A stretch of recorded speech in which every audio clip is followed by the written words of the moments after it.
Hello, on the screen is a summary of what I will go over in this video. Make sure to watch to the end so you don't miss anything. Connecting your iPhone to your car's Bluetooth system is easier than you might think, and I'm going to walk you through the entire process step by step. Step 1. First, you need to make sure both your iPhone and your car are ready for pairing. Turn on your car's Bluetooth system by starting the engine and checking your infotainment system. On your iPhone, swipe down from the top right corner to open Control Center and make sure Bluetooth is enabled. You should see the Bluetooth icon light up.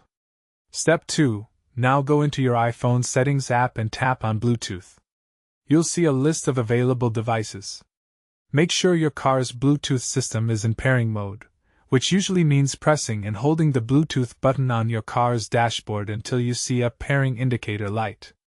Your car should then appear in the available devices list on your iPhone. Step 3. When you see your car appear in the Bluetooth devices list, tap on it to select it. Your iPhone will then attempt to connect to your car's system. This process typically takes just a few seconds. Once connected, you'll see your car's name listed under My Devices with a checkmark next to it. Step 4.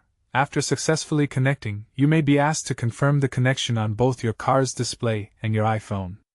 Some cars will ask you to accept terms or confirm pairing codes. Make sure you approve these prompts on both devices to complete the connection process.